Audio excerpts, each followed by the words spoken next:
Hello বন্ধুরা, আমি আয়েশা। আজ আমি যে গল্পটি এক্সপ্লেন করব, এটি শুধু রোমান্টিক কোনো গল্প না। গল্পটিতে রয়েছে psychological manipulation, dark romance, mind game, আরও অনেক কিছু। চলো, আর কথা না বাড়িয়েই গল্পটির ফার্স্ট পার্ট শুরু করি। এটা দিনের খুবই বিপজ্জনক একটা সময়, কিন্তু ইয়ন সেটা নিয়ে একদমই চিন্তা করে না। সেই কারণেই সে এখানে এসে একটা গাছের যত্ন নিচ্ছে। সে গাছটা ছাঁটাই করে শেষ করেছে এবং এটাকে পুষ্টি ইনজেকশন দেওয়ার পর গাছটাকে আশ্বাস দেয় যে সব ঠিক হয়ে যাবে। এই পর্যায়ে কেউ ভাবতে পারে সে পাগল, কিন্তু তারপর সে গাছটাকে জিজ্ঞেস করে কেন পাহাড়ের মালিক এটাকে এবং অন্য গাছগুলোকে ছেড়ে দিয়েছে, যা তাকে আরও পাগল বলে মনে করায়। সে মালিকের গাছগুলোর প্রতি উদাসীনতা দেখে বিরক্ত হয় এবং বাড়ি যাওয়ার আগে আরও কয়েকটা গাছ চেক করার পরিকল্পনা করে। কাজটা অবশ্যই ভালো, কিন্তু আজকের রাতটা অস্বাভাবিকভাবে অনেক শান্ত মনে হচ্ছে। তবুও ইয়নের কাছে এই রাতটা অন্য সব রাতের মতোই, কারণ তার দিনটাও কেটেছে আগের দিনের মতো, কাজ আর ক্লায়েন্ট সামলাতে সামলাতে। এখন সে পরিত্যক্ত গাছগুলো পরীক্ষা করছে, জানে না যে এই পাহাড়েই একজন আহত মানুষ বাঁচার জন্য আকুতি করছে। সে একটা গর্তে পড়ে যেতে যাচ্ছে এবং বাঁচার জন্য তার পিছু নেওয়া লোকটাকে সব কিছু বলার প্রতিশ্রুতি দেয়। কিন্তু তার পিছু নেওয়া ব্যক্তি, যে স্পষ্টতই বিকৃত স্বভাবের, তাকে বাঁচার জন্য ভিক্ষা চাইতে দেখে উপহাস করে।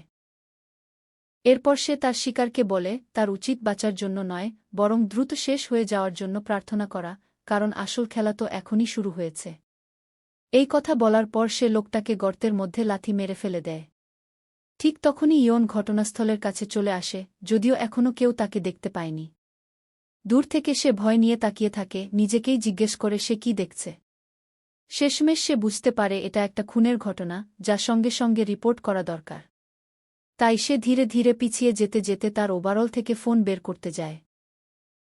কিন্তু দুর্ভাগ্যবশত সে একটা শুকনো ডালের উপর পা দেয়, যা সঙ্গে সঙ্গে ভেঙে যায় এবং সেই বিকৃত মানুষটির দৃষ্টি আকর্ষণ করে, যে তখন শিকারটাকে লুকানোর কাজ করছিল। লোকটা থেমে যেতেই ইয়নের মুখে ঠান্ডা ঘাম ঝরতে শুরু করে। সে আশা করে যে তাকে ধরা পড়েনি, কিন্তু হঠাৎ দেখে সেখানে আরেকটা লাশ পড়ে আছে, যা দেখে সে নিশ্চিত হয় যে লোকটা একজন পেশাদার খুনি। ইয়ন বুঝতে পারে না লোকটা তাকে দেখেছে কিনা, তাই সে ভাবে নড়বে কিনা, কারণ সে জানে নড়লেই ধরা পড়ে যাবে।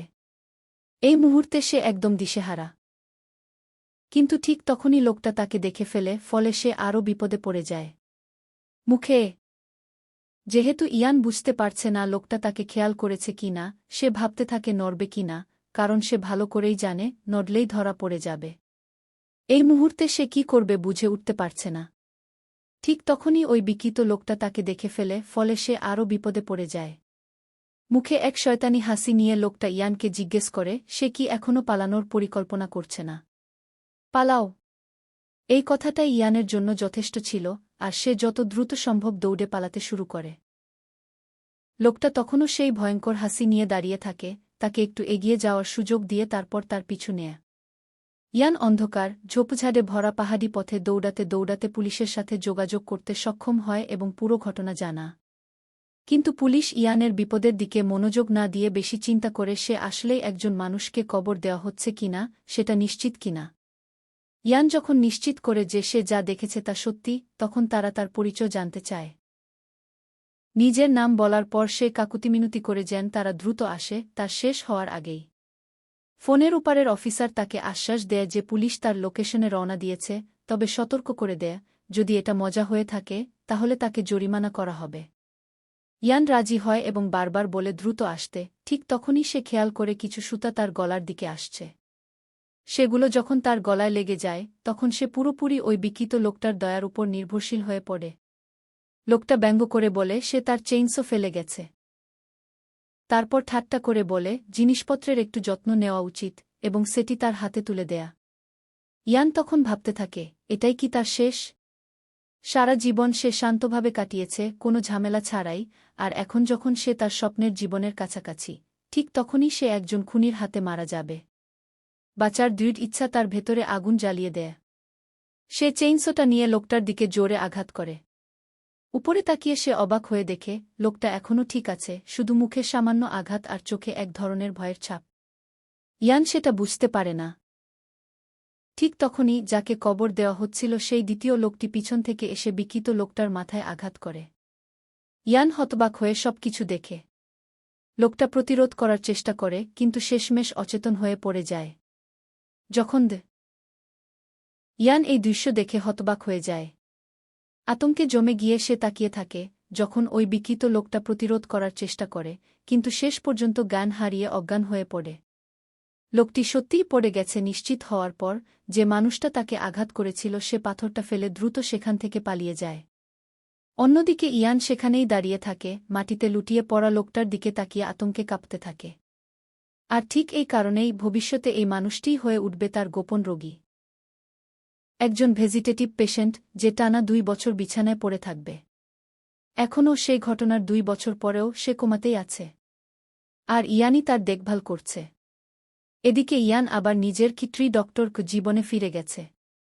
ঠিক তখনই একটি গাছ পরীক্ষা করে সে আবিষ্কার করে গাছটি যেন কোষ্ঠকাঠিন্যে ভুগছে।